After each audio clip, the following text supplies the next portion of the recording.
Welcome to my YouTube channel tutor Khushi. तो guys मैं आज आपको नया चैप्टर शुरू करवाने वाली हूँ, that is issue of debentures. ठीक है, छोटा चैप्टर है, ज़्यादा बड़ा नहीं है और जल्दी ही फिनिश भी हो जाएगा।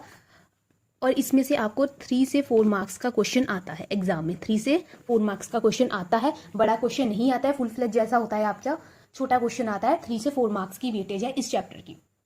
अगर चाहे ये वीडियो एनुअल सिलेबस वाले बच्चे देख रहे हैं, चाहे टर्म 2 वाले बच्चे देख रहे हैं, दोनों को 3 से 4 मार्क्स का ये क्वेश्चन इस चैप्टर का आने वाला है। ठीक है, और अगर ये वीडियो एनुअल सिलेबस वाले बच्चे देख रहे हैं तो उनसे रिक्वेस्ट है कि वो सबसे पहले क्या है, इश्यू और शेयर कैपिटल चैप्टर पढ़ लें, अच्छे से समझ लें, तभी आपको इश्यू और डिबेंचर चैप्टर समझ में आएगा। ठीक है, हाँ, अगर ये वीडियो टर्म 2 वाले बच्चे देख रहे हैं, उन्होंने टर्म 1 में इश्यू और शेयर कैपिटल चैप्टर पढ़ा है, तो उनके लिए ये चैप्टर बहुत ईजी है। अगर आपने इश्यू और शेयर कैपिटल चैप्टर पढ़ा है तो आपके लिए इश्यू और डिबेंचर जो है बहुत इजी लगेगा, और बिना पढ़े ही ये मोर देन 50% चैप्टर आपको आता होगा, क्योंकि इसकी एंट्रीज है सिमिलर है जो इश्यू और शेयर कैपिटल के रिगार्डिंग है। ठीक है, जैसी इश्यू और शेयर कैपिटल में एंट्रीज थी वैसी ही एंट्रीज इश्यू और डिबेंचर में ही होगी, सिमिलर ही होगी। ठीक है, तो आप क्या है, सबसे पहले इश्यू और शेयर कैपिटल चैप्टर पढ़ेंगे, देन ही आपको इश्यू और डिबेंचर चैप्टर समझ में आएगा। तो इसे हम शुरू करते हैं आज। और इसके लिए सबसे पहले आपको क्या, डिबेंचर्स का मीनिंग पता होना चाहिए। 11th स्टैंडर्ड पढ़कर आए हो तो आपको डिबेंचर्स का मतलब पता होगा, और कुछ बच्चों को नहीं भी पता है तो उन्हें मैं क्या है अभी डिबेंचर्स का मतलब समझा देती हूँ। ठीक है, जैसे कि एक कंपनी की बात करें, वैसे अगर सिंपल भाषा में कहूँ तो डिबेंचर क्या है, लोन होता है, बट वो क्या होता है, लोन सिक्योर्ड होता है। सिक्योर्ड क्यों होता है ये मैं आपको अभी बता देती हूँ। सबसे पहले आप कंपनी के बारे में बात करें, कंपनी क्या है, ग्रोथ करने के लिए, एक्सपैंड करने के लिए उसे क्या है, फाइनेंस की जरूरत पड़ती है। ठीक है ना, फाइनेंस होगा तो कंपनी अपनी जो एक्टिविटीज को है और एक्सपैंड कर पाएंगी। तो फाइनेंस रेज करने के लिए वो क्या करती है कंपनी, वो क्या है, इक्विटी शेयर इशू कर सकती है। जो आपने इशू और शेयर कैपिटल में चैप्टर में पढ़ा है कैसे होते हैं, आपने सब वहां पे पढ़ा है, वो क्या है, या फिर वो प्रेफरेंस शेयर इशू कर सकती है, वो भी आपने इशू और शेयर कैपिटल चैप्टर में पढ़ा है। और उसके बाद वो क्या है, वो बैंक से लोन ले सकती है, बैंक से लोन ले सकती है, किसी नॉन फाइनेंशियल इंस्टीट्यूशन से लोन ले सकती है, किसी दोस्त से लोन ले सकती है। ठीक है ना, लोन ले सकती है कंपनी, लोन लेगी तो उसके पास क्या आ जाएगा, फाइनेंस आ जाएगा अपने बिजनेस के लिए। और एक और सोर्स होता है जिसे हम क्या है, डिबेंचर्स बोलते हैं। डिबेंचर्स भी क्या है, एक अदर वे है फाइनेंस को रेज करने के लिए। अगर सिंपल भाषा में बात करूं, डिबेंचर एक सर्टिफिकेट की तरह होता है जो ऐसा होता है। ये क्या है, सर्टिफिकेट है डिबेंचर का, इस पे कंपनी की क्या है, सील लगी होती है, जिसके बीच में डिबेंचर्स के बारे में ईच एंड एवरी इंफॉर्मेशन लिखी गई होती है। ठीक है, और ये क्या है, कंपनी इशू करती है और इसके बदले में क्या है, पैसे लेती है। कैसे, जैसे कि एक कंपनी है,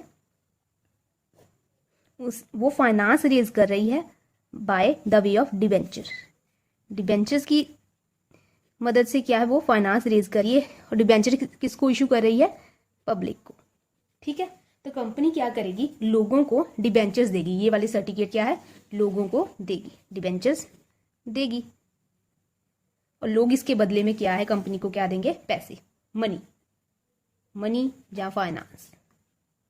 ठीक है, अभी क्या है, कंपनी लोगों को क्या है, डिबेंचर्स देगी और उसके बदले में लोग उसको फाइनेंस देंगे। अब कंपनी को क्या फायदा है कि उसके पास है डिबेंचर्स चले गया और फाइनेंस आ गया, पैसे आ गए जो अपने बिजनेस में वो इन्वेस्ट कर सकती है। अगर पर लोगों को क्या फायदा, मैं क्यों लूँ किसी कंपनी के डिबेंचर्स एक जैसे डिबेंचर्स को आप ऐसा सोचो कि लोगों ने क्या किया है, लोन दिया है। लोन किसको दिया है, कंपनी को, पब्लिक ने लोन दिया है।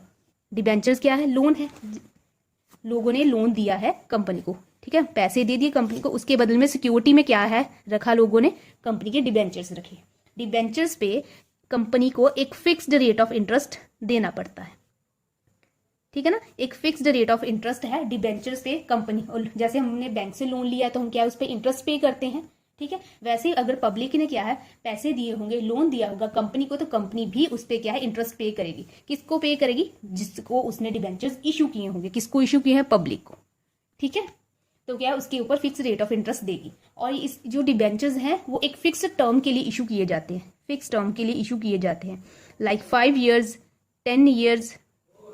ठीक है, ऐसे करके जितने भी टाइम के लिए डिबेंचर इशू किए जा रहे हैं वो टाइम भी मेंशन होगा इस सर्टिफिकेट में। कितना रेट ऑफ इंटरेस्ट जाएगा वो रेट ऑफ इंटरेस्ट भी मेंशन होगा इस सर्टिफिकेट में।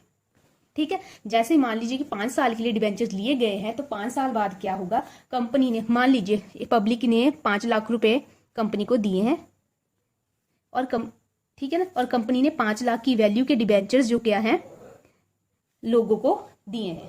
ठीक है, तो उसे कंपनी ने क्या पैसे 5 लाख रुपए लिए हैं, उसके बदले 5 लाख की वैल्यू के डिबेंचर्स क्या है लोगों को दिए हैं। अगर वो 5 साल के लिए हैं, आफ्टर 5 ईयर्स कंपनी क्या है लोगों को उनके पैसे वापस करेगी। 5 लाख रुपए जो उसने लिए हैं वो जिससे लिए हैं उसको पर्सन को उसके पैसे वापस करेगी।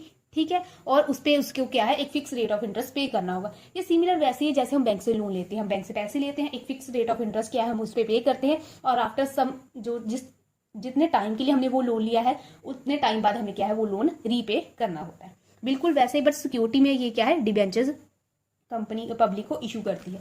एक सर्टिफिकेट है जिसपे नंबर ऑफ कितने डिबेंचर्स इशू किए जा रहे हैं, नंबर ऑफ डिबेंचर्स लिखा होगा, रेट ऑफ इंटरेस्ट मेंशन होगा, तो कितने टाइम के लिए इशू किए जा रहे हैं, किस पर्सन को इशू किए जा रहे हैं, किस तरह के डिबेंचर्स है, वो सारी इंफॉर्मेशन इस सर्टिफिकेट में लिखी होगी और ये सर्टिफिकेट क्या है पब्लिक को इशू कर दिया जाएगा।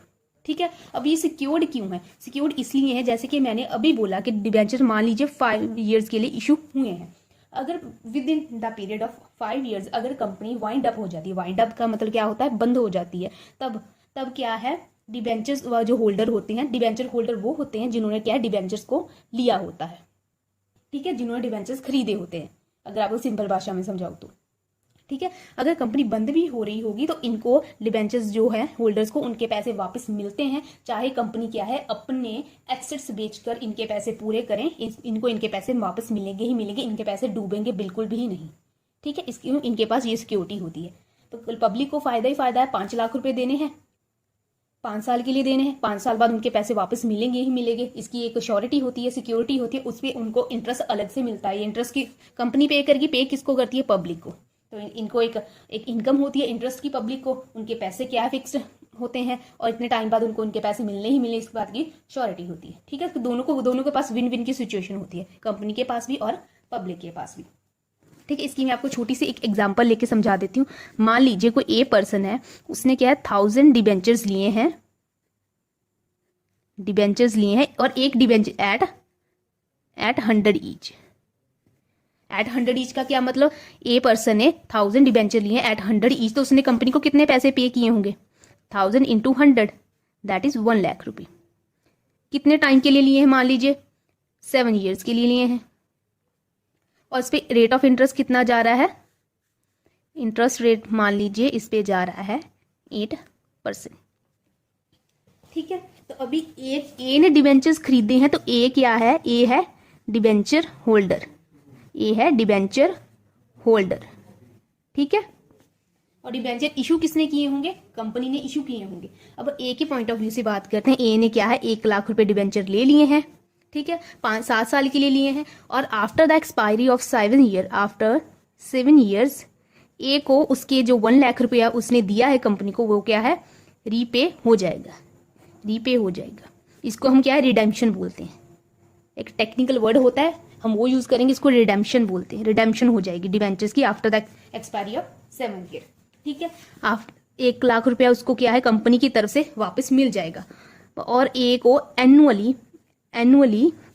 8% क्या है इंटरेस्ट मिलेगा। कौन पे करेगा, कंपनी पे करेगी, और कंपनी का क्या है ये एक्सपेंस है और ए की क्या है इनकम है। तो 1 लाख का 8% निकाल लीजिए, दैट इज 8000। तो ए को क्या है हर साल 8000 रुपया मिलेगा, 7 साल तक मिलेगा। जैसे 7 साल की एक्सपायरी होती है उसको उसके 1 लाख रुपए भी वापस मिल जाएंगे। तो अगर हम ए को जैसे कंपनी ने अगर मान लीजिए कि डिबेंचर सर्टिफिकेट इशू किया है, तो ए के डिबेंचर सर्टिफिकेट पे लिखा होगा, यहाँ पे कंपनी की सील होगी, हम ए पर्सन को 1000 रुपये डिबेंचर इशू कर रहे हैं, एक डिबेंचर की वैल्यू है 100 रुपी, जिसपे 8% इंटरेस्ट जा रहा है, 7 साल के लिए इशू कर रहे हैं, जैसे और भी जो कंपनी की टर्म एंड कंडीशन लिखी होंगी और उस पर कंपनी के साइन वगैरह होंगे, ये क्या है ए को दे दिया जाएगा। ये क्या है एक तरीके रिसिप्ट की तरह काम करता है, जो एक प्रूफ होता है कि ए ने क्या है डिबेंचर्स खरीदे हैं, डिबेंचर्स लिए हैं कंपनी के। ठीक है, जब 7 साल पूरे होंगे ए क्या है अपना जो डिबेंचर सर्टिफिकेट है कंपनी के पास लेकर जाएगा, 7 साल पूरे हो गए मुझे मेरे पैसे वापस कर दीजिए, तो इसको इसके जो क्या है डिबेंचर को रिडीम कर लिया जाएगा और इसके 1 लाख रुपये जो है कंपनी वापस कर देगी। ठीक है, तो ये है डिबेंचर्स का जनरली एक छोटी सी इंट्रोडक्शन जो आपको समझानी थी। अपनी तरफ से मैंने फुल कोशिश की है कि आपको डिबेंचर्स का मीनिंग समझा पाऊँ। ठीक है। और डिबेंचर्स की इशू कैसे होती है, सिमिलर वैसे ही है जैसे क्या है शेयर कैपिटल इशू होती है। आपने शेयर कैपिटल इशू करते टाइम एंट्रीज करी हैं, शेयर कैपिटल इशू के टाइम आपने एंट्रीज करी हैं और आपको अच्छे से वो एंट्रीज आती हैं, वही एंट्रीज सिमिलर एंट्रीज क्या है डिबेंचर्स के इशू के टाइम होती हैं। वैसी ही एंट्रीज क्या है डिबेंचर्स के इशू के टाइम होती हैं। अब एक एंट्री का लॉजिक क्या है मैं नहीं समझाऊंगी, क्योंकि जब issue of share capital chapter करेंगे मैं तब आपको समझा दूंगी, और टर्म 2 वालों बच्चों को तो ये आता है तो उनके लिए इतना ज़्यादा इंपॉर्टेंट नहीं है। ठीक है, तो एंट्रीज सिमिलर है, सिमिलर एंट्रीज यहाँ पे लिख भी देती हूँ जो इशू ऑफ डिबेंचर्स के रिगार्डिंग, जैसे कि शेयर कैपिटल इशू होती है, सबसे पहले एप्लीकेशन मनी आती है, देन अलॉटमेंट मनी आती है, होता है ना, आपने पढ़ा है। देन क्या फर्स्ट कॉल होती है एंड सेकंड कॉल, ऐसा ही होता है। डिबेंचर्स के केस में भी ऐसा ही होगा, एप्लीकेशन मनी होगी, अलॉटमेंट मनी होगी, फर्स्ट कॉल होगी एंड उसके बाद सेकंड कॉल, फाइनल कॉल, कुछ भी जैसे भी क्वेश्चन के हिसाब से वैसे होता है। ठीक है, और आपको ऐसे क्वेश्चन एग्जाम में नहीं आएंगे, इसके सिर्फ 3 इंपॉर्टेंट टॉपिक है जो आपके एग्जाम के पर्पस के लिए जरूरी है, जिसमें से आपको 3 से 4 मार्क्स का क्वेश्चन आता है। आपको ऐसा क्वेश्चन एग्जाम में नहीं आएगा, पर फिर भी मैं आपको एक क्वेश्चन करवा दूंगी। ठीक है, आपको आएगा issue other consideration other than cash का आएगा, कोलेटरल सिक्योरिटी का आएगा, और रिडेम्पशन की एंट्रीज आएंगी जो इशू चैप्टर में आती हैं। ठीक है, ये 3 इंपॉर्टेंट टॉपिक है एग्जाम के पर्पज से, इसमें से ही आपको 3 से 4 मार्क्स का क्वेश्चन आएगा, इसमें से नहीं आएगा। और आज एक छोटी सी और इम्पॉर्टेंट बात, आपने शेयर कैपिटल चैप्टर में पढ़ा था कि शेयर्स जो है एट पार इशू होते हैं या एट प्रीमियम इशू होते हैं, है ना। एट पार इशू हो सकते हैं या एट प्रीमियम इशू हो सकते हैं, ठीक है ना। बट जो डिबेंचर्स हैं वो एट पार भी हो सकते हैं, एट प्रीमियम भी हो सकते हैं और एट डिस्काउंट भी हो सकते हैं। बस इसमें ये अंतर है, एंट्री सेम होंगी, बस ये क्या है एट पार और एट प्रीमियम भी ही है, बट जो आपका इशू और डिबेंचर्स है वो एट पार भी है, एट प्रीमियम भी है और एट डिस्काउंट भी इशू हो सकते हैं। और इसकी एंट्रीज जो है मैं आपको कल करवाऊंगी। और आज के लिए इतना ही रखते हैं, बेसिक सी बात की है आज, और कल से आपको इस चैप्टर का प्रैक्टिकल पोर्शन मैं शुरू करवाने जा रही हूँ। So thank you so much. इसको आप अच्छे से पढ़ लीजिएगा, रिवाइज कर लीजिएगा। अगर कुछ ना समझ लगे तो मुझे मेरे इंस्टाग्राम चैनल पर DM कर लीजिएगा, जिसका लिंक मैंने डिस्क्रिप्शन बॉक्स में दिया हुआ है।